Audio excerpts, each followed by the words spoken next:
کہ جس کو حیثیت ہو، صاحب استطاعت ہو اور اس گھر کے حج کو نہ آئے، وہ یہودی مرے یا نصرانی، ہمیں کیا۔ آپ اندازہ لگائیں، صاحب حیثیت ہو کے جو حج نہ کرے، اللہ کے حبیب نے اسے امت سے ہی آؤٹ کر دیا۔ جب وہ امت سے ہی آؤٹ ہو گیا تو شفاعت رسول سے بھی محروم ٹھہرا۔ اس لیے یہ بات پیش نظر رہنی چاہیے۔ اور استطاعت میں دو چیزیں آتی ہیں کہ آپ کی صحت اس قابل ہو کہ اس سفر کو آپ اختیار کر سکیں، آپ کے گھریلو حالات اس قابل ہوں کہ آپ گھر چھوڑ کے جا سکیں، اتنے پیسے یا سکے آپ کے پاس موجود ہوں کہ آپ یہ کم سے کم 40 یوم جو ہیں یہ وہاں آنے جانے میں اور عبادات میں صرف کر سکیں۔ تو اس سے زیادہ اہمیت اللہ کے حبیب صلی اللہ علیہ وسلم اور کیا بتا سکتے ہیں حج کی، کہ جو استطاعت ہونے کے باوجود حج کو نہ جائے تو اللہ کے حبیب فرما رہے ہیں وہ یہودی مرے یا نصرانی، ہمیں کیا، ہمیں اس سے تعلق ہی نہیں ہے۔ سرکار اس سے تعلق ہی قطع کر رہے ہیں، اور جس سے میرے آقا تعلق قطع کر لیں اس کے پاس کیا بچتا ہے، کیا بچے گا اس کے پاس۔ اس لیے اس کی اہمیت کا اندازہ آپ اس سے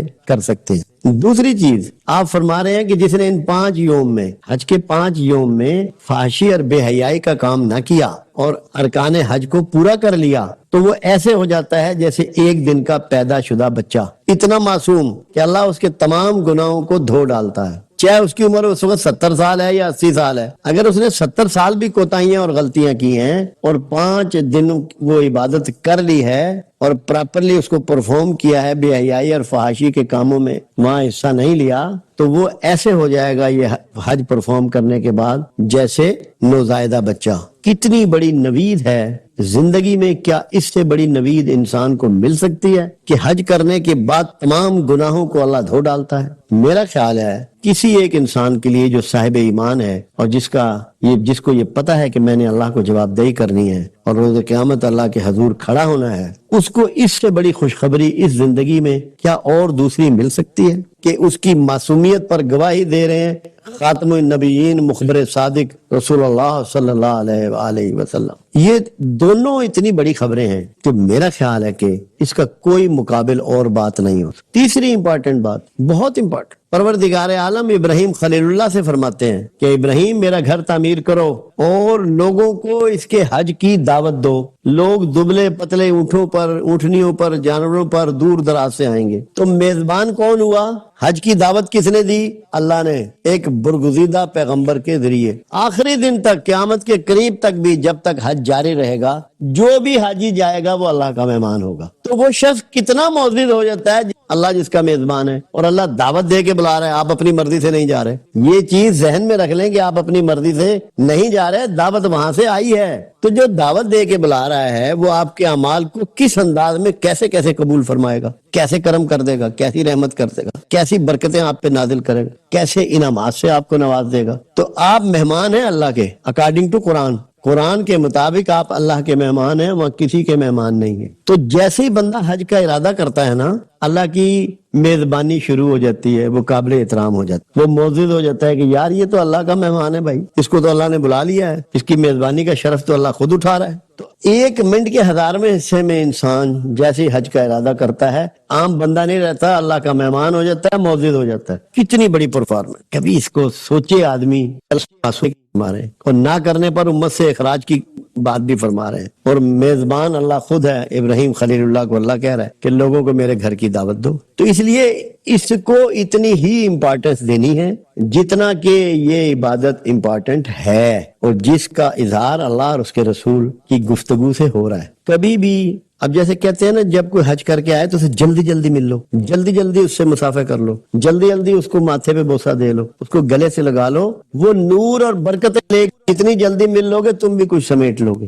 اور یہی رسول اللہ صلی اللہ علیہ وسلم کی ایڈوائز ہوتی تھی۔ مجھے تو جب پتہ لگتا ہے کوئی حاجی ہے تو میں امیڈیٹلی کوشش کرتا ہوں اس کو ملنے کی، کہ جب سرکار نے یہ طریقہ بتایا ہے کہ یہ نور لے کے آیا ہے، یہ برکتیں لے کے آیا ہے، یہ رحمتیں لے کے آیا ہے، یہ انعام لے کے آیا ہے، تو تمہیں بھی تو کچھ مل جائے گا، اس کے گلے ہی لگ جاؤ، جو وہ تحفے لایا اس میں سے کوئی 2 کھجوریں ہی کھا لو۔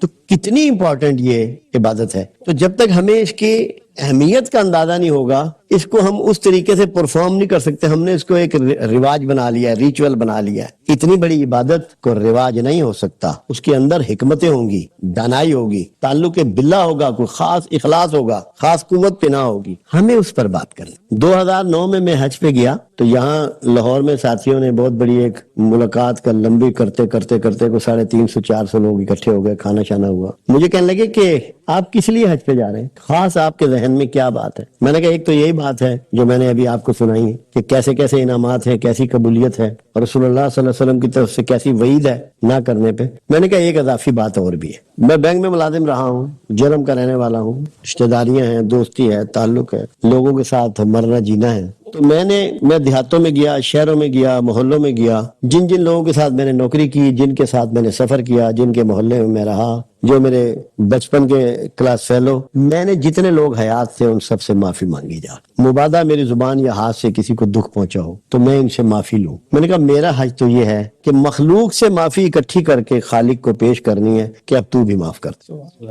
لینی معافی ہے اس سے, کیونکہ ہم میں سے کوئی بندہ یہ نہیں کہہ سکتا کہ میں پاکیزہ ہوں, مجھ سے گناہ سردرد نہیں ہوتے, مجھ سے غلطیاں اور کوتاہیاں سردرد نہیں ہوتی, میری نیت میں کھوٹ نہیں آ جاتا. سارا کچھ سب کے لیے ممکن ہے اور روٹین میں چل رہا ہے. تو معافی لینے کے لیے ضروری ہے کہ آپ یہاں مخلوق سے معافی لیں اور پھر جو معاف کرے گا اسے معافی مل جائے گی. تو میرا ایک مقصد معافی بھی تھا کہ میں اللہ کی مخلوق سے معافی مانگی ہے, سب سے گزارشیں کی ہیں, اب یہ اکٹھی کر کے اللہ کے حضور کر دوں تاکہ میرا مالک بھی مجھے معاف کر دے. تو جو بھی حج کو جائے کم سے کم اپنی سلیٹ کو کلین کر لے, دھو ڈالے قدورتیں, بغض, غصہ, جھگڑے, کسی نے فائدہ پہنچایا, کسی نے نقصان پہنچایا, واش کر کے جائے, دھو ڈالے, پاکیزہ نفس ہو کے جائے تاکہ اللہ کا نور اس کے سینے میں اللہ بھر دے. تو حج پر بات کرنے کے لیے پہلے ہمیں اس کی اہمیت کا علم ہونا چاہیے. ہم یہ کہتے ہیں کہ جماعت کی نماز جو ہے وہ 27 گنا زیادہ ثواب ہے عام نماز سے جو آپ اپنے گھر میں یا دفتر میں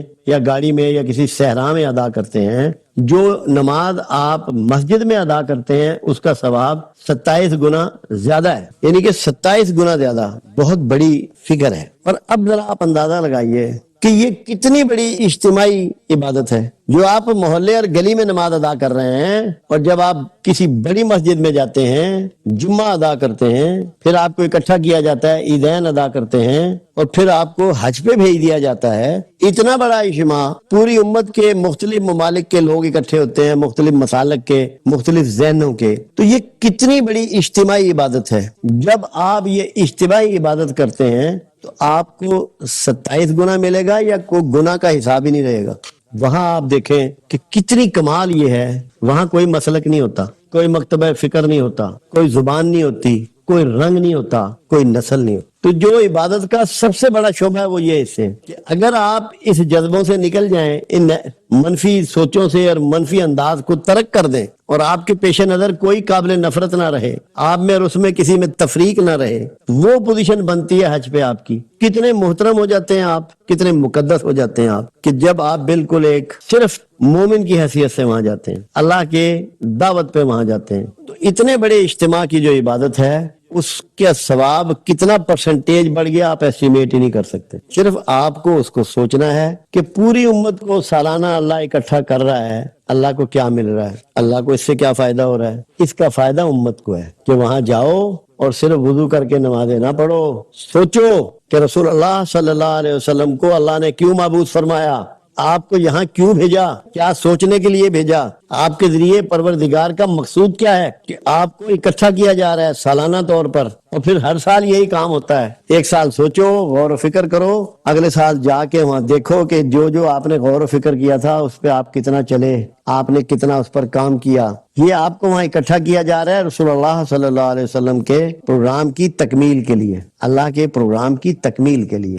رسول اللہ صلی اللہ علیہ وسلم کا پروگرام کیا تھا؟ تمام کائنات سے شرک و بت پرستی کا خاتمہ. یہ وہاں جا کے جو پہلی چیز سوچنی ہے وہ یہ سوچنی ہے کہ اب یہ کیسے ممکن ہے اور ہمیں اس بارے میں کیا کرنا چاہیے, کیونکہ رسول اللہ صلی اللہ علیہ وسلم کو ظاہرہ اتنی ہی عمر ملی کہ خطہ عرب تک یہ کام ہو سکا, ابھی پوری دنیا باقی ہے اور بے شمار جگہ پہ شرک و بت پرستی جاری. تو سب سے پہلا پوائنٹ جو آپ نے وہاں سوچنا ہے اور جس پہ غور و فکر کرنا ہے وہ یہ ہے کہ رسول اللہ صلی اللہ علیہ وسلم کے مشن میں سے جو کام باقی ہے, جو خطہ عرب تک ہی ممکن ہو سکا, اس کی تکمیل ہم کیسے کریں, کیا پروگرام بنائیں, کون سی قربانی دیں, کون سا علم حاصل کریں, کون سے اپنے رویوں میں تبدیلی لائیں, کون سی اخلاقی بہتری اپنائیں, کون سے نئے زندگی کے زاویے ہم کھوجیں. اگر اتنا بڑا اجتماع ہے اور آپ خطبہ حج کا سن کر الفاظ سے واپس آ جاتے ہیں تو کیا لائے, کیا پرفارم کیا؟ اور دوسرا مشن کیا تھا رسول اللہ صلی اللہ علیہ وسلم کا؟ کائنات میں جتنی مخلوق ہے اللہ کی, اس کے استحصال کا خاتمہ. صرف انسان نہیں, رسول اللہ کو اللہ فرماتا ہے کہ تمام جن و انس کی طرف مابوس کیا, تمام جن و انس. اب جن میں ہر وہ مخلوق آتی ہے جو چھپی ہوئی ہے, جو ظاہر نہیں ہے, اور انس میں ہر وہ مخلوق آتی ہے جو سانس لینے والی ہے. تو تمام کی طرف اللہ نے اللہ کے رسول صلی اللہ علیہ وسلم کو مابوس فرمایا. تو ہمارا مشن یہ ہونا چاہیے کہ ہمیں وہاں غور کرنا ہے, فکر کرنا ہے, کوشش کرنی ہے, مشورے کرنے ہیں کہ دنیا سے تمام مخلوقات کے لیے استحصال کو ہم کیسے ختم کر سکتے ہیں. ایسے نہیں اللہ نے اتنی بڑی دعوت دی اور آپ کا وہاں اہتمام کیا اور آپ کا میزبان پروردگار عالم ٹھہرا. مقصود ہے اللہ کا کوئی کام روایتی ہو سکتا ہے, اللہ کا ہر کام حکمتوں سے پر ہوتا ہے, دانائیوں سے پر ہوتا ہے, باقاعدہ پروگرام ہوتا ہے. تو اس اجتماعی عبادت کو اس کے صحیح تناظر میں دیکھیں اور سمجھیں کہ مقصود کیا ہے. اس کی ایک ایک لمحہ جو ہے نا, اور ایک ایک جو انداز ہے وہ کمال کا. سب سے پہلے آپ کیا کرتے ہیں؟ حج کی نیت کرتے ہیں. حج کی نیت, اور نیت کیا ہے کہ اللہ میرے لیے اس سفر کو آسان فرما, میرے لیے اس عبادت کو آسان فرما. اس کا مطلب یہ ہے کہ پروردگار عالم آپ کو یہ سکھا رہا ہے, یہ سمجھا رہا ہے کہ زمانہ جتنا مرضی چلا جائے, جتنی مرضی تبدیلی آ جائے, یہ عبادت رہے گی مشکل. یہ مشکل ہوگی تب آسانی کی دعا منگوا رہا ہے. تو مشکل کیا ہوتا ہے؟ مشکل ہوتا ہے جہاد, جب کچھ قربان کرنا پڑے, جدوجہد کرنی پڑے, محنت کرنی پڑے. تو اخلاقی طور پر بہتر ہونے کے لیے جب آپ گھر سے نکلتے ہیں, اس کی نیت کرتے ہیں, اس کا مطلب ہے آپ برائیوں کے خلاف جہاد کا علم آپ نے اٹھا لیا, آپ نے آرام کو تج دیا ہے, چھوڑ دیا ہے, آسائشوں کو ترک کر دیا ہے, آپ نے اپنے آپ کو ایک میدان میں, ایک میدان کارزار میں پٹ کر دیا. تو تب اللہ سے دعا اللہ آپ سے کروا رہا ہے کہ اس کی دعا یہ ہے کہ اس عبادت اور سفر کو میرے لیے آسان فرما. اب دوسری چیز آگے پھر آپ احرام باندھتے ہیں. اللہ کی مسجد کا نام بھی مسجد حرام ہے کہ وہاں داخل ہونے کے لیے کچھ پابندیاں ہیں, کچھ چیزیں آپ پہ حرام کر دی جاتی ہیں. اس کے لیے مخصوص لباس ہے, اس کو احرام کہتے ہیں, کہ جب وہ لباس آپ پہن لیتے ہیں تو آپ پہ بہت سی پابندیاں لاگو ہو جاتی ہیں, آپ کو بہت سی حلال چیزیں چھوڑنا پڑتی ہیں. آپ اپنی پھنسی بھی نہیں توڑ سکتے,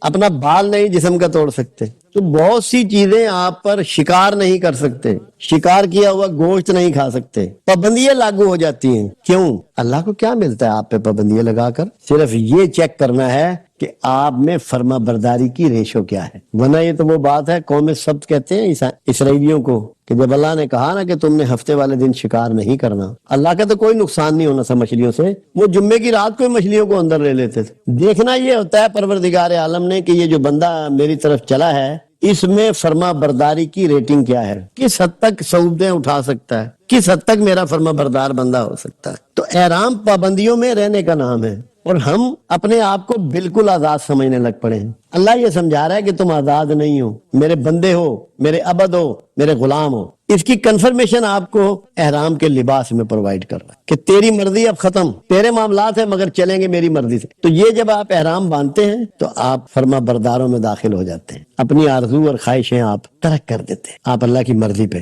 چلنا شروع ہو جاتے ہیں. وہیں سے آپ برگزیدہ ہو جاتے ہیں, کیونکہ عزت اور شرف اللہ کی فرما برداری میں پنہاں ہے. تو یہ آپ کے بڑے نصیب جاگ جاتے ہیں جو آپ اللہ کی فرما برداری میں داخل ہو جاتے ہیں. اس کے بعد آپ دیکھیے جب آپ وہاں پہنچ جاتے ہیں تو سب سے پہلے آپ کو عمرہ ادا کرنا ہے, حرم میں داخل ہونا ہے. کبھی آپ نے سوچا کہ طواف کرتے ہیں آپ جا کے, یہ طواف کیا ہے؟ ایک دفعہ ایک صاحب تھے تو وہ مجھے کہنے لگے کہ جی ہم یہ جو طواف کرتے ہیں ہم اللہ کو ڈھونڈتے ہیں, ہم اللہ کو ڈھونڈتے ہیں. میں نے کہا بات یہ ہے جناب, قرآن تو کچھ اور کہہ رہا ہے. قرآن میں تو پروردگار عالم فرما رہا ہے کہ اے میرے بندے تو مجھے پکار, میں تیری شہرک سے بھی قریب ہوں, میں تیری قبول کرتا ہوں, میں تیری سنتا ہوں. میں نے کہا آپ کہہ رہے ہیں کہ اللہ کو ہم وہاں ڈھونڈتے ہیں. میں نے کہا یہ نص قرآنی کے خلاف بات, ایسا نہیں ہے, تلاش نہیں ہے یہ, اس کے پیچھے پروگرام کچھ اور ہے. میں نے کہا 7 چکروں کا طواف ہوتا ہے, 7 چکروں کا ایک طواف ہوتا ہے. ہفتے کے دن کتنے ہوتے ہیں؟ 7. ہفتے کے دن بھی 7, چکر بھی 7. پروردگار عالم یہ چاہ رہا ہے, آپ کو یہ بتانا چاہ رہا ہے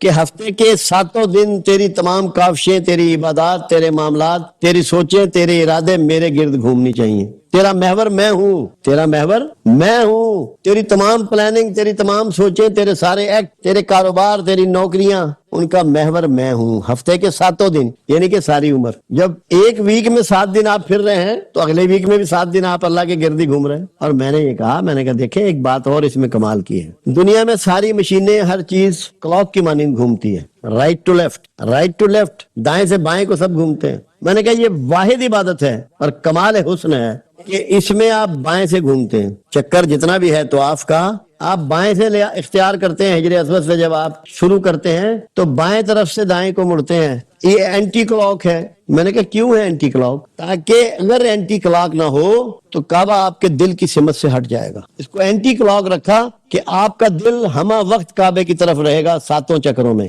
تو یہ بھی آپ کو سمجھایا جا رہا ہے کہ تجھے اللہ کا گھر، اللہ کے دوست، اللہ کے رسول، اللہ کی باتیں، اللہ کے معاملات دل کے ساتھ تیرے وابستہ ہونے چاہیے، تیرا دل ادھر لگا رہے، اس سے نہ ہٹے۔ تو یہ حاجیوں کو پتا ہونا چاہیے کہ ہم جہاں جا رہے ہیں وہاں کیوں جا رہے ہیں، ہمیں کیا لینے جانا ہے، کیا سیکھنا ہے، کیا سمجھنا ہے۔ اس کے بعد آپ صحیح کرتے ہیں، تو آپ کے بعد آپ صحیح کرتے ہیں، اندازہ لگائیے صحیح پیروی ہے غیر پیغمبر خاتون کی۔ حاجرہ علیہ السلام پیغمبر نہیں ہے، اسی لیے قرآن نے کہا کہ تو صحیح اگر کرے صفا و مروہ کی تو تجھ پر کچھ گناہ نہیں۔ اللہ نے وہاں گناہ کا لفظ ایڈ کر دیا۔ اللہ کو پتا تھا ایک زمانہ ایسا آئے گا کہ ایسے لوگ بھی ہوں گے جو یہ کہیں گے کہ غیر پیغمبر کی سنت پہ چلنا جائز نہیں ہے۔ اللہ نے اس لیے وہاں گناہ کا لفظ پہلے ہی پٹ کر دیا کہ تاکہ اگر ایسا زمانہ آئے اور لوگ اس طرح کی بات کریں کہ غیر پیغمبر کی سنت پہ چل رہے ہیں تو وہاں اللہ نے پہلے ہی کہہ دیا کہ اس صحیح کا کرنا تیرے لیے گناہ نہیں ہے۔ آپ سے دوڑ لگوائی جا رہی ہے، کیا اب آپ پانی تلاش کر رہے ہیں؟ اللہ نے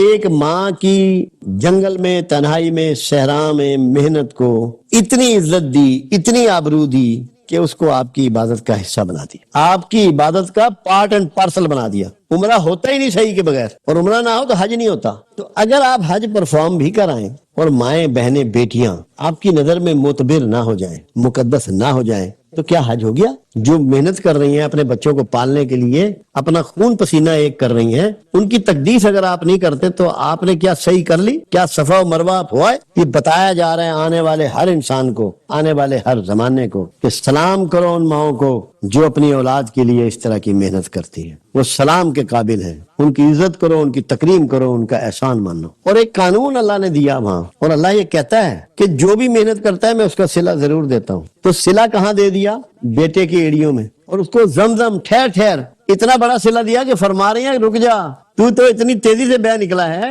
کہ تو تھم ہی نہیں رہا، زمزم ٹھہر ٹھہر رک جا۔ تو اللہ بتا رہا ہے کہ کس لیول کا صلہ دیتا ہوں جو محنت کرتے ہیں اپنی اولاد کے لیے، سچ کے مطابق، حق کے مطابق، انصاف کے مطابق، پورے اخلاص نیت سے۔ تو یہ آپ کو پیغام دیا جا رہا ہے، حج پہ جائیں تو آپ کے ذہن میں یہ رہے کہ ہمیں اپنی اولادوں کو حلال سے پالنا ہے، ہمیں ان کو محنت سے پروان چڑھانا ہے، ہم نے ان کی ضروریات کو محنت کر کے حاصل کرنا ہے۔ یہ نہیں ہے کہ آپ وہاں صفا مروہ صحیح کیے آ گئے، بھائی مقصد کیا آپ کے وہاں صحیح کرنے کا؟ اگر آپ پیغام لے کے نہیں آئے تو وہاں آپ کو 3 پیغام مل رہے ہیں۔ پہلا یہ، حالات کچھ بھی ہوں محنت اور جدوجہد سے باز نہیں ہے، دوڑ رہی ہے، کتنی دلیر ہے، کتنی سچی ہے، کتنی محنتی ہے، کتنی اللہ پہ اس کا توکل ہے۔ آپ کو یہ سکھایا جا رہا ہے، حج پہ ایسے نہیں آپ کو بھیجا جا رہا۔ حج ہے کیا؟ 4 پرسنالٹیز ہیں مین، ان کا رویہ آپ نے جا کر مشاہدہ کرنا ہے۔ ابراہیم خلیل اللہ، اسماعیل ذبیح اللہ، حاجرہ علیہ السلام اور رسول اللہ صلی اللہ علیہ وسلم۔ یہ 4 پرسنالٹی کے حالات کو، واقعات کو آپ نے جا کے خود ان آنکھوں سے فزیکلی مشاہدہ کرنا ہے، کیونکہ سنی سنائی پڑھی ہوئی بات وہ آپ کے اندر احساس پیدا نہیں کر سکتی، وہ تبدیلی نہیں لا سکتی جو مشاہدہ آپ کو دے گا۔ یہ جب آپ فزیکلی وہاں مشاہدہ کرتے ہیں نا، اور پھر اس کو سوچیں اس طرح جس طرح کی اس کی تاریخ ہے، ایک ایک رکن کو سوچیں، کوئی رکن حکمتوں سے خالی نہیں ہے، پر ہے، بھرے ہوئے ہیں، آپ کے لیے ہیں۔ اللہ نے تو کسی پہ عمل نہیں کرنا، آپ نے کرنا ہے، صاحب ایمان نے کرنا ہے، جو مقرب الہ بننا چاہتے ہیں انہوں نے کرنا ہے، جو رسول اللہ کا قرب چاہتے ہیں انہوں نے کرنا ہے۔ تو حاجرہ ایک دلیر عورت، آپ کو دعوت دی جا رہی ہے دلیری کی، بے خوفی کی، توکل کی، اولاد کے لیے جدوجہد کی، یہ دعوت ہے وہ صحیح جو ہے۔ اور اگر آپ آ کے یہ نہیں کرتے، آپ نے اس کو مثبت انداز میں نہیں سیکھا، آپ کے رویے نہیں بدلے، تو کیا آپ کا حج قبول ہو جائے گا؟ یہ بات ذہن نشین کر لیں کہ آپ نے حاجرہ علیہ السلام کے ایک ایک رویے کو سیکھنا ہے، سمجھنا ہے، اور اس کے مطابق جو مرد جا رہے ہیں ان کا کام ہے کہ اپنی ماؤں، بہنوں، بیٹیوں کی دبا کے عزت کریں، واپسی پہ خوب عزت کریں، احترام کریں، ان کو قابل تقدیس سمجھیں۔ پھر یہ بتا رہا ہے اللہ کہ میں محنت کا صلہ کسی کا رائے گاہ نہیں جانے دیتا، کہ کس طریقے سے اللہ نے ان کی ایڑیوں سے پانی وارد کیا، اور ایسا پانی جو قیامت تک خشک نہیں ہوگا۔ کروڑوں لوگ سال کا پانی پیتے ہیں، اس سے نہاتے ہیں، اس سے اپنے احرام دھوتے ہیں، وضو فرماتے ہیں، مگر پانی میں کوئی کمی نہیں ہے اور نہیں آئے گی۔ زمزم ایک الگ ٹاپک ہے، انشاءاللہ اس پر بھی کبھی الگ سے بات کروں گا۔ اس کے جو انوار ہیں زمزم کے اور جو اس کی سائنسی کمالات ہیں، وہ بھی انشاءاللہ اللہ نے کبھی مجھے موقع دیا تو وہ آپ لوگوں کے گوش گزار میں کروں گا، مگر فی الحال میرا موضوع حج ہے۔ اب آپ دیکھیں، صحیح کے بعد آپ زمزم پیتے ہیں، پھر 2 نفل پڑھتے ہیں، پہلے زمزم پیتے ہیں۔ اب زمزم کتنی برکتوں والی چیز ہے کہ آج تک اس کا فلو ختم ہی نہیں ہوا، بند ہی نہیں ہوا، جاری ہے۔ اب تو دوسرے ممالک میں اتنا جاتا ہے، پاکستان میں بے شمار جگہ آپ کو میسر ہے۔ اور پھر اللہ نے کمال یہ کیا کہ پانی وارد کیا، دودھ نہیں نکالا۔ دودھ آپ زیادہ استعمال کر ہی نہیں سکتے، دودھ سے نہائیں گے نہیں، دودھ سے وضو نہیں کریں گے، دودھ سے آرام نہیں دھوئیں گے، دودھ کتنی دفعہ پی لیں گے؟ جس کو اللہ نے قرآن میں زندگی قرار دیا کہ میں نے تمام اشیاء کو پانی سے پیدا فرمایا، انعام کے طور پہ پانی ہی عطا فرمایا، یہ بھی بتانے کے لیے کہ اگر تمہیں پانی میسر ہے تو تم مر نہیں سکتے، نہ بھوک سے نہ پیاس سے۔ زمزم پیاس بھی بجھاتا ہے اور بھوک بھی مٹاتا ہے۔ تو یہ اپنے انعامات اللہ ان لوگوں کو دے رہا ہے جو فرما برداری کے ساتھ اس کی راستے میں محنت کر رہے ہیں۔ اب زمزم کے بعد آپ نکلتے ہیں، آپ مینا چلے جاتے ہیں۔ مینا میں قیام ہے، گھروں سے نکال دیا گیا، آپ کو خیموں میں بسا دیا گیا ہے۔ یہ کس لیے ہے؟ اس کو ہجرت کہتے ہیں، ہجرت اللہ، اللہ کی جانب ہجرت۔ گھر چھوڑ دو، اللہ کی راہ میں نکل جاؤ۔ اسی لیے اللہ کے حبیب صلی اللہ علیہ وسلم کا فرمان ہے، جس نے ہجرت کی یا جہاد کیا اللہ کے لیے، اس کا جہاد اور ہجرت اللہ کو گئی، اور جس نے کی اولاد کے لیے، دولت کے لیے، شہرت کے لیے، اس کا جہاد اور ہجرت ادھر کو گئی۔ تو یہ اللہ کی راہ میں ہجرت کرنے کی ٹریننگ ہے کہ خیموں میں چلے جاؤ، بستیوں سے نکل جاؤ، گھر کے آرام و آسائش کو ترک کر دو، گھر کے جو معمولات زندگی ہیں ان کو ترک کر دو۔ تمہیں پتہ لگے کہ جو لوگ اللہ کی راہ میں نکلے ہوئے ہیں، جو لوگ جہاد میں نکلے ہوئے ہیں، ان کو کیا کیا صعوبتیں اٹھانی پڑتی ہیں۔ چلے جاؤ گھروں سے دور، خیموں میں رہو۔ یہ سارے ٹریننگ کے حصے ہیں۔ ہمارے پاس یہاں بہت سارے فوجی دوست بھی ہمارے بیٹھے ہیں، ان سے واسطہ ہمارا پڑتا ہے، تو ان کو جنگلوں میں لے جاتے ہیں، جو ان کی اسکیمیں ہوتی ہیں، سردیوں کی الگ، گرمیوں کی الگ، پانیوں کے موسم کی الگ، تاکہ ان کو تربیت حاصل ہو ہر طرح کے حالات سے لڑنے کی۔ تو خیمہ دان ہونے کا مطلب ہے کہ آپ کو مختلف مسائل سے دوچار کر کے، مختلف مشکلات میں ڈال کر آپ کو تربیت دی جا رہی ہے کہ جب تم نے اللہ کے راہ میں نکلنا ہے تو تمہیں یہ صعوبتیں اٹھانی پڑیں گی۔ یہ بنیادی طور پہ ٹریننگ کا ایک کورس ہے، ٹریننگ کا ایک حصہ ہے۔ اور آپ مینا میں رہنے کے بعد کہاں جاتے ہیں؟ عرفات۔ عرفات کیا چیز ہے؟ عرفات ایسا مقام ہے، روز قیامت جیسے اللہ کا عرش ہوگا اور ساری کائنات کو، سارے مخلوق کو اللہ اکٹھا کرے گا، روز محشر ہوگا، اللہ کے حضور کھڑا ہونا ہوگا، اور جیسی یہ 2 چادریں آپ کو دی گئی ہیں، یہی 2 چادریں ہوں گی، نہ کوئی زبان ہوگی نہ پہچان ہوگی، کوئی کسی کو نہیں جانے کا، نفسا نفسی کا عالم ہوگا۔ یہ اس کی ریہرسل کروائی جا رہی ہے، بتایا جا رہا ہے کہ اس کو بلیو کر لو کہ تمہیں میرے حضور ایسے ہی کھڑا ہونا ہے۔ اور دوسری چیز اس میں یہ بتائی جا رہی ہے، اب آپ دیکھ لیں جتنے خطبے بھی آپ حج کے سنیں گے، جتنے بھی کسی بھی مکتبہ فکر کے وہاں لوگ موجود ہوں، وہ امت کو مخاطب کرتے ہیں، انسانیت کو مخاطب کرتے ہیں، کسی انڈیویجول کے لیے وہاں کوئی پیغام نہیں ہوتا۔ اصول تو یہ ہے کہ وہاں سے آپ کے لیے پروگرام ڈیلیور ہو کہ تمہارا، اے مسلمانوں، اے مومنین، تمہارے لیے اگلے سال کا یہ شیڈول ہے، یہ پروگرام ہے، یہ ترتیب ہے، اس کے مطابق زندگی گزارنی ہے، اس کے مطابق اپنی کاروبار کرنے ہیں، اس کے مطابق اپنی حکومتوں کے ساتھ معاملات کرنے ہیں، اس کے مطابق تم نے انٹرنیشنلی ڈیل کرنا ہے۔ باتیں اس میں ساری ہوتی ہیں جو خطبہ وہاں دیا جاتا ہے۔ اور جب خطبہ حجت الوداع پر رسول اللہ صلی اللہ علیہ وسلم نے اسی عرفات میں خطبہ ادا فرمایا تھا، مسجد نمرہ میں ایک پاؤں مبارک آپ کا دیوار کے اندر تھا اور ایک پاؤں مبارک آپ کا دیوار کے باہر تھا، تو اس وقت آپ نے امت نہیں کہا تھا، یا ایھا الناس، اے لوگو، پوری کائنات کو، پوری انسانیت کو ایڈریس کیا تھا۔ کیوں؟ رسول اللہ کا یہی منصب تھا، کیونکہ آپ کو مابعوث کیا گیا تمام جن و انس کے لیے، تمام مذاہب کے لیے، جتنے نبی آگے سب کی امتوں کی طرف الناس کی بات کی تھی، یا ایھا الناس، اے لوگو۔ ہمیں اسی سوچ کے ساتھ اے لوگ بن کے ہی حج کرنا ہے، عرفات میں ہمیں کھڑا ہونا ہے اور یہ سوچنا ہے کہ آئے رسول اللہ مجھ سے مخاطب ہے۔ اور کیا خطاب کیا تھا؟ خطبہ حجت الوداع ہمارے ازبر ہونا چاہیے، ہمارے گھروں میں ہونا چاہیے، لکھا ہوا ہونا چاہیے، یاد ہونا چاہیے، کیسٹوں میں ہونا چاہیے، ریکارڈ میں ہونا چاہیے۔ کیوں؟ وہ دین کا خلاصہ ہے۔ عرفات میں دین کا خلاصہ پیش کیا جاتا ہے کہ 23 سالوں میں میرے آقا پر جو اترا، جو وحی نازل ہوئی، اس کا خلاصہ کہ جو تمہیں پرچہ ملنے والا ہے اللہ کے ہاں، جو تمہیں جواب دہی کرنی ہے، اس کے آسان ترین سوال خطبہ حجت الوداع میں میرے آقا نے بیان کر دی۔ یہ عرفات وہ میدان ہے جہاں آپ کو کھڑا ہونا ہے اس سوچ کے ساتھ کہ کہ میں رسول اللہ کا نمائندہ ہوں, رسول اللہ کے بہاف پہ یہاں گفتگو ہو رہی ہے, وہ میں سن رہا ہوں, اور مجھے کائنات کی تقدیر کو بدلنا ہے, صرف اپنی نہیں. اگر آپ اپنی ذات کو بدلنے کے لیے گئے تو آپ خود غرض ہیں. خود غرض کی عبادت, اتنی بڑی عبادت, اتنی بڑی اجتماعی عبادت اللہ قبول نہیں کرے گا. آپ کے ذہن میں اجتماعیت ہونی چاہیے. دنیا کے دکھ مٹانے ہیں, دنیا سے ظلم مٹانا ہے, دنیا سے برائیوں کو مٹانا ہے. عرفات کا جو میدان ہے وہ اس لیے ہے, اور اللہ کے حضور سرخ رو ہونا ہے. اور میں نے تو ایک دفعہ ایک بات کہی تھی, میں اس کو آج دہرائے دیتا ہوں عرفات کے حوالے سے, کہ آپ 2 چادروں میں وہاں کھڑے ہیں. پوری دنیا کو یہ پیغام ہے کہ ہم امن کے پجاری ہیں, امن کے ماننے والے ہیں. ہمارے کسی کے ساتھ تلوار نہیں بندھی ہوئی, ہتھیار نہیں بندھا ہوا, توپ لے کے نہیں آئے, بندوقیں لے کے یہاں نہیں آئے, ہم خالی ہاتھ ہیں, امن کے پیغمبر ہیں. اسی اور سفید لباس ویسے ہی امن کی علامت ہوتا ہے. اور خاص پیغام اس میں دیکھیں آپ, میں یہ سمجھایا کرتا ہوں کہ عرفات میں آپ کیا پیغام دے رہے ہیں اللہ کو بھی اور دنیا کو بھی. آپ کہتے ہیں اللہ دیکھ لے میرا لباس, میرے اس لباس پر کسی کے خون کا چھیٹا نہیں ہے, میں نے کسی کے ساتھ زیادتی نہیں کی, میں نے کسی کا خون نہیں بہایا.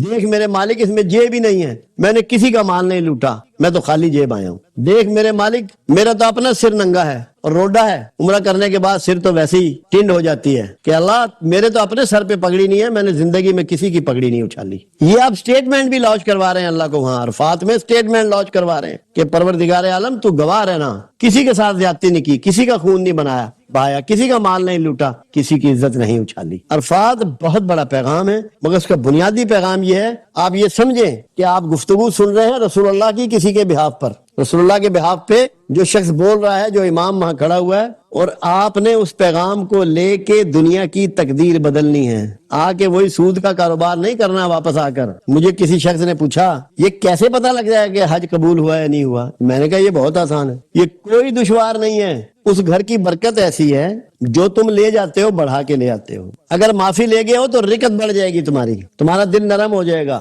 آنسو چھلک چھلک جایا کریں گے. اور اگر غصہ لے گئے ہو اور غضب لے گئے ہو اور حسد لے گئے ہو تو وہ بھی بڑھ جائے گا. واپس آؤ گے تو پہلے سے زیادہ سخت ہوگے, تمہارا رویہ زیادہ کھردرا ہوگا, لوگوں کے لیے زیادہ تکلیف دہ ہوگا. میں نے کہا کسی سے پوچھنے کی ضرورت نہیں ہے کہ میرا حج قبول ہوا نہیں ہوا, خود آپ کو اللہ اس کی گواہی دے دے گا. اگر آپ کا رویے میں تبدیلی بہتری کی طرف آئی ہے تو حج قبول ہو گیا ہے, اور اگر بہتری کی طرف نہیں آئی تو آپ سمجھ لیں کہ قبول نہیں ہوا. تو عرفات کی بہت بڑی بنیاد ہے. پھر آپ دیکھیں کہ آپ کو مزدلفہ بھیج دیا جاتا ہے, مزدلفہ بھیج دیا جاتا ہے. کبھی سوچا کہ کنکریے چن رہے ہو, جیسے پنجابی میں کہتے ہیں کہ گویا چن رہے لوگ, ایسے کنکریے چن رہے ہو. بے سر و سامانی کے حالت میں کسی بلڈنگ میں آپ نہیں رہ سکتے, آسمان کے نیچے پڑے ہو. یہ صرف اس لیے ہے کہ تو عرفات تک ہو آیا ہے, تو نے بہت بڑی عبادت پرفارم کی ہے. پاٹے خانہ سمجھ لینا اپنے آپ کو, یہ تیری اوقات ہے. تیری اصل اوقات یہ ہے کہ تو پتھر چنے گا, تو آسمان کے نیچے پڑا ہوگا, زمین پر, تیرے پاس بستر بھی نہیں ہوگا, چٹائی بھی نہیں ہوگا. اوقات بتائی جا رہی ہے, کیونکہ عبادت کے بعد سب سے بڑا تکلیف دہ جو عمل ہوتا ہے وہ اس پر کبر ہوتا ہے, اور عبادت کا کبر کا نام شیطان ہے. عبادت کے کبر سے بچانے کے لیے آپ کو ننگی زمین پہ ڈال دیا گیا تاکہ عبادت کا کبر پیدا نہ ہو. عبادت کے کبر نے عزازیل کو ابلیس بنا دیا. اللہ نہیں چاہتا کہ آپ سے یہ حرکت سرزد ہو کہ آپ اس پرفارمنس پہ عمرہ کیا, مینا میں قیام کیا, عرفات میں دونوں نمازیں اکٹھی پڑھی اور خطبہ سنا, اوہ میں تو بڑا چیمپئن ہو گیا, میں تو بڑا نیک ہو گیا, میں تو بڑا برگزیدہ ہو گیا. اللہ نے کہا مٹی میں ربڑ, یہاں پڑ مٹی میں اور کنکریاں چن, یہ تیری اوقات ہے.